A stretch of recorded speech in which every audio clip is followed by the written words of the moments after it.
मंडी धान बिक्री पर टोकन न आसबार चाषी मुंडरे चड़क बड़पोखरी सेवा समवाय समिति आगे चाषी धारणा संपादकों शीघ्र टोकन मिलवार प्रतिश्रुति पर धारणा उठिले चाषी। धारणार नेतृत्व नहीं समाजसेवी बसंत कुमार दास और गोविंद चंद्र बारिक। आरआई कार्यकलाप उपर असंतोष प्रकाश कले चाषी। आम आज आसी पहुँची बालेश्वर जिला औपदा ब्लॉक बड़पोखरी पंचायत बड़पोखरी सेवा समवाय समिति आप देखुवे शह शह संख्यार चाषी मैंने बसी चाषी मान दुख कहीं शुणा ना गोटे आमर जो गोटे ओडिया प्रवाद अच्छी छामु जहाँ देते हरसे पाऊ पाऊ गला बरसे हेमंत भूई चाकुंदा बुणिले उठई नहीं ठीक से भाया कथा एमाने समस्ते आशा करते बहुत कष्ट चाषी टे के कष्ट करी धान अमल करे धान खेत में मुंड झाड़ तुंडरे माली धान चाष करे फल ताकू बिक्री कले 2 पैसा पाइब और ऋण परिशोध कर। आज ए वर्ष एभली अवस्था है से सब समस्या भितर चाषी मैंने रही ठीक भाव में टोकन आज पर्यंत आसी ना जो चाषी मान मुंडे हाथ दे बस निकट में जाकि जिलापाल को जनइले कि फल शून किसी लाभ हो ना चाषी मैंने हतोत्साह हो पड़ती अल्प दिन समय अच्छी तापर आ धान जीव नहीं कौन करेंगे से चिंतार अच्छा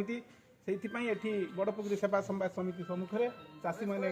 गणधारणा देते टोकन केवे आसब धान कि भाव से मंडी में देवे से एक चिंतार विषय ये आम जड़े चाषी को पचारा कौन समस्या अच्छी जड़े गोविंद बारिक नाम जन चाषी अच्छा जड़े कम्युनिस्ट नेता खाली नुहति सी भिन्न चिंता चेतनार मनीष सी कहे पचारा ये बसवार कारण कौन। मो ना गोविंद चंद्र बारिक मो बड़पोखरी ग्राम पंचायत तथा बड़पोखरी सेवा समवाय समितिर जड़े चाषी। आज आप कहीं जो सेवा समवाय समिति सम्मुखें ये गणधारण बस कौन तार कारण कौन तार कारण है आमर ये सोसाइटी मध्यम बड़पोखरी अभिरापदा 2टा पंचायत को लेकिन जो सोसाइटी ये अच्छी बड़पोखरी पंचायत से 1200 केते जन चाषी पंजीकृत होते एपर्यंत सुधा आम जहाँ खबर पाऊँ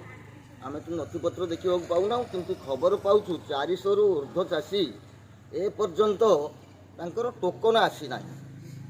जानुआरी शेष पर्यायर पहुँच ताले आउ कौ दिन आम संध्यान वर्तमान आउ जेतिकी चाषी रहिले सेमानकर टोकन आसीबो कि ना से चाषी माने कौन करिवे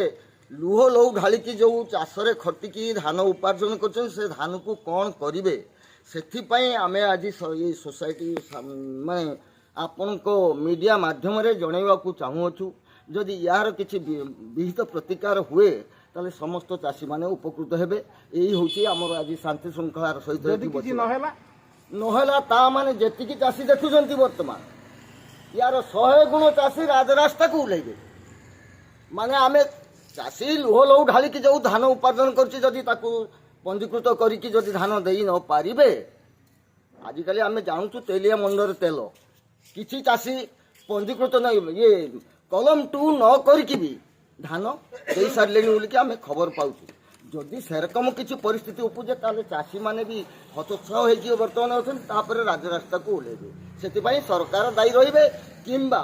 समवाय समिति तांकर उपरस्थ कर्मचारी एमाने दायी रहिबे। देखुले सुंदर भाव में भाई कहते समस्या अच्छी आम आउ जड़े ए माटीर गर्व एवं गौरव केवल जड़े साधारण उद्यमान युवक नुहति सरपंच थिले एवं तांकर जो प्रतिभा रही भिन्न चिंता चेतनार मनीष सी एवं लोक सुख दुख गरीब लोकर सुख दुखर साथी से जड़े सफल चाषी से अनशन में बसते आम सहित विरोध कथा ये समस्या कहार ये पंचायत ये सोसाइटर समस्या ना सरकार समस्या से तो लोक तो भाविले आम गोटे सरकार को बदल देवा 25 वर्ष सरकार को बदल देले भल सरकार आने बोली जिते आम देखीचु ये जो मैंने से समय मान्यवर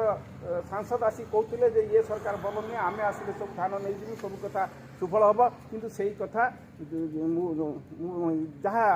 से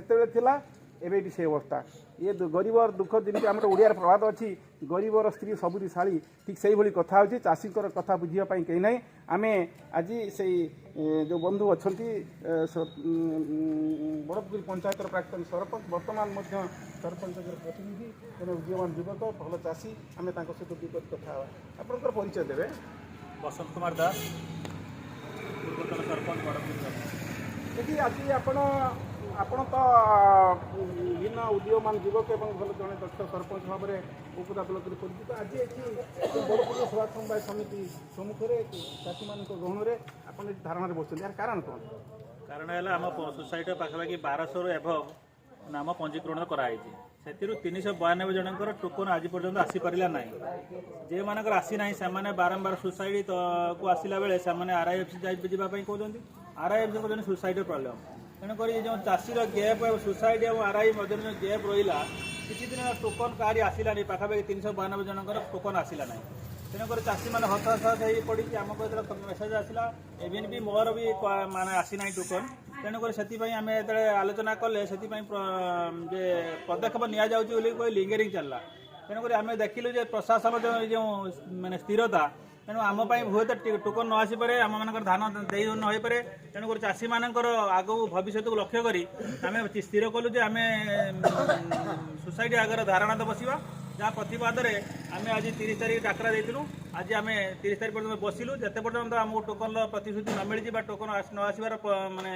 व्यवस्था करा न जाइए से आम धारणार बसबू धन्यवाद आमर आ गोटे कथा अच्छी